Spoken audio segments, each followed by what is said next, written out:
Ini adalah pendapat gue seputar kamera mirrorless Fujifilm X-S10 yang sepertinya masih sangat menarik dan bahkan sekarang dengan harga yang lebih affordable lagi.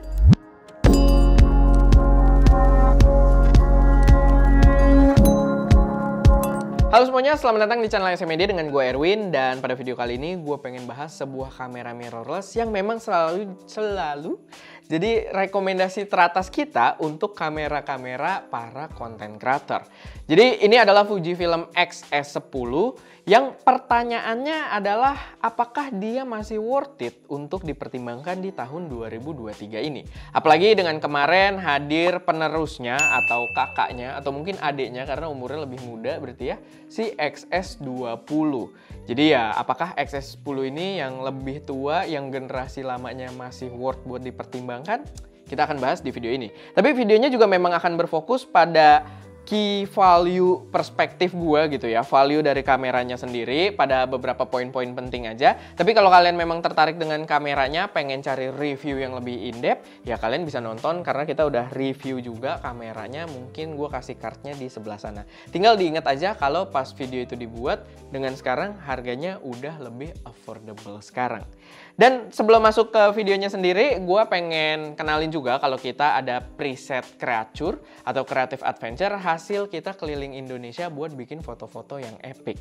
Totalnya itu ada 24 preset, 6 diantaranya udah powered by AI yang bisa auto select subject dan mengatur warna berdasarkan selection tersebut. Jadi buat kalian yang pengen bikin foto kalian langsung kelihatan menarik gitu ya, langsung kelihatan epic dengan sekali klik doang, kalian bisa coba preset kita gitu. Cocok banget buat starting point editing foto kalian. Kita udah nyoba nggak cuma buat foto-foto adventure doang ya, buat street photography atau foto-foto traveling kalian aja itu bisa ngeluarin warna yang epic banget juga. Dan selama bulan Agustus ini doang gue berlakuin kode baru Merdeka buat dapet diskon Rp350.000. Diskon terbesar sejauh ini. Jadi ya kalau kalian udah kepo langsung aja cek link yang ada di deskripsi. Gue sih nggak bakal berlakuin diskon ini lagi ya kayaknya setelah bulan Agustus ini. Jadi ya langsung aja biar kalian kebagian juga. Balik lagi ke pembahasan kameranya, jadi sebenarnya gue harus kasih tahu juga kalau Fujifilm X-S10 ini kalau secara spesifikasi dia itu lumayan tertinggal jauh dibandingkan penerusnya si XS20. Jauh banget kalau misalkan kita bandingkan dari segi spesifikasi video yang dibawa. Bahkan si XS20 aja udah 6K gitu ya. Kalau kalian belum nonton review XS20 silahkan kalian tonton juga buat jadi referensi gitu ya. Atau mungkin bisa ngeracunin kalian juga. Tapi ya pokoknya si XS10 ini secara spesifikasi tertinggal lumayan jauh. Tapi memang ada gap harga yang membedakan antar keduanya gitu ya. Dimana sekarang si XS10 ini dengan harga yang ditawarkan sebenarnya positioningnya dia itu bisa gue bilang king di harga sekelasnya gitu ya. Jadi di harga yang ditawarkan dia bener-bener sweet spot banget. Jadi waktu pertama gue bahas, pertama diluncurin itu dia harganya Rp15.999.000 untuk body only. 16 juta rupiah. Dan sekarang pas gue cek terakhir harganya itu untuk body only udah berada di 14,6 juta rupiah. Dan semua toko yang jual gue lihat itu menawarkan free baterai tambahan dan juga memory card. Walaupun memorinya mungkin masih yang cukup basic ya, tapi baterai tambahan aja itu udah value ekstra sekitar 700-800 ribu gitu. Jadi harga yang sangat menggiurkan dari si Fujifilm X-S10 ini. Kameranya ini udah bisa record 4K dengan kualitas yang benar-benar proper. Kualitasnya cakep, kalian shoot pakai X-S10 ini gambarnya bisa dijahit barengan dengan flagshipnya Fujifilm di Fujifilm X-T4. Karena dia literally menggunakan sensor 24 megapiksel yang sama dengan Fujifilm X-T4. Warnanya juga bisa langsung cakep secara instan, khasnya Fujifilm, jadi nggak perlu mengandalkan pakai F-Log dan grading-grading. Warnanya instan langsung cakep, bahkan di standarnya atau Film Simulation Pro VIA. Lalu dia layarnya juga udah vari-angle, bisa kalian buat bikin konten atau buat foto juga lumayan oke. Dia juga bawa EVF di sini, Electronic Viewfinder. Jadi kalau kalian lagi lumayan terik gitu ya, kalian foto-foto atau video itu lumayan enak, ada EVF-nya juga. Sama dia ada IBIS in-body image stabilization. Jadi kalau kalian nge-shoot foto diem pakai handheld aja, itu kalian pakai shutter speed lambat masih bisa. Bahkan waktu itu gue sempet foto tuh kayak 1 detik itu dia masih dapat gitu ya. Dan buat video kalian handheld aja videonya juga stabil gitu. Jadi bener-bener buat run and gun itu cakep banget. Belum lagi buat bikin video ya, kamera ini juga udah support mikrofon input dan headset output. Walaupun untuk headset outputnya kalian perlu adapternya udah dapat juga kalau kalian beli gitu ya, tapi ya kalian perlu adapter tambahan yang mungkin perlu dijaga karena rawan hilang gitu ya, dari USB Type C ke jack untuk headset kalian gitu. Tapi paling nggak ada opsinya dan itu bener-bener oke banget buat kalian pertimbangkan. Sekarang pilihan lensa Fujifilm juga udah jauh lebih variatif dengan mereka udah open mounting sistemnya kayak Sony. Jadi sekarang lensa-lensa third party udah banyak banget yang bikin lensa Fujifilm, termasuk yang andalan gue itu Viltrox. Sekarang lensanya gokil-gokil banget buat Fujifilm. Tapi ya dari brand-brand lain pun, dari Sigma, Tamron, Samyang itu juga udah banyak bikin lensa buat Fujifilm. Jadi secara ekosistem juga si XS10 ini udah cakep banget.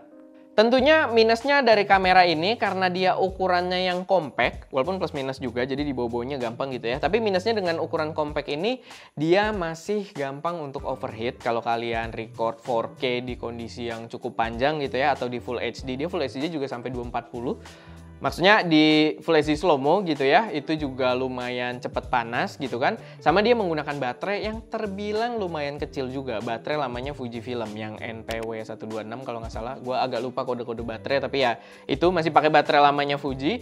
Nggak kayak si XS20 yang udah pakai baterai barunya yang kapasitasnya lebih gede. Lalu kalau kita bandingin, kompetitor yang paling deket dengan kamera ini itu cuma Sony A6600 yang somehow pas gue cek harganya sangat-sangat overpriced gitu ya. Tapi ya paling deket memang cuma dia secara harga, dan begitu juga untuk spesifikasi ya, karena si A6600 juga udah bawa IBIS gitu kan. Walaupun IBIS-nya Sony di 6600 karena dia sensor readout-nya masih lambat, pixel readout-nya itu jadi masih wobbly banget juga, IBIS-nya juga nggak begitu bagus. Jadi ya dengan harga yang sama pun, jadi si 6600 harganya masih lumayan tinggi nih. Tapi dengan harga yang sama pun, gua rasa masih lebih worth it si XS10 ini.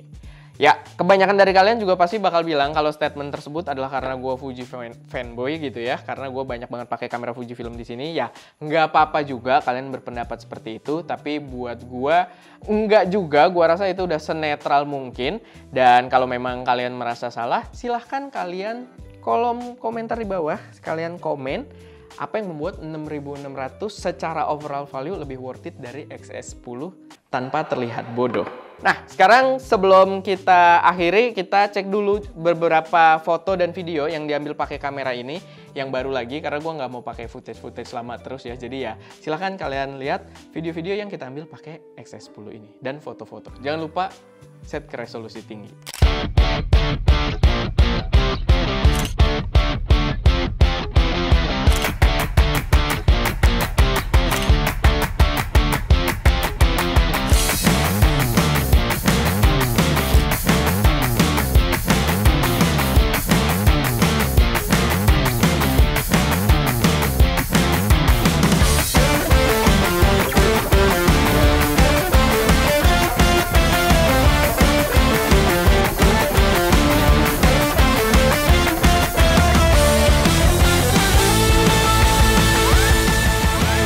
Overall, Fujifilm XS10 ini benar-benar menawarkan value yang menarik, benar-benar menjadi opsi yang menggoda, terutama untuk para konten creator di luar sana. Emang udah ada Fujifilm XS20, tapi dengan gap harga yang bisa gue bilang sangat jauh sebenarnya. Si Fujifilm XS10 ini tentunya masih memiliki sweet spot value yang pas banget buat kalian pertimbangkan, apalagi kalau memang budget kalian masih terbatas.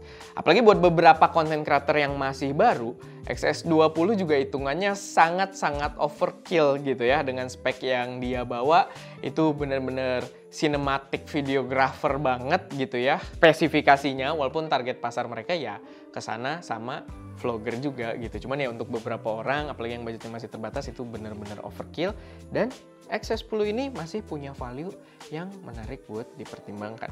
Oke, paling itu aja sih buat video kali ini. Semoga bisa jadi referensi buat teman-teman semua. Semoga bisa ngasih gambaran yang cukup jelas. Kalau ada koreksi, saran, atau pertanyaan, silahkan taruh aja semuanya di kolom komentar.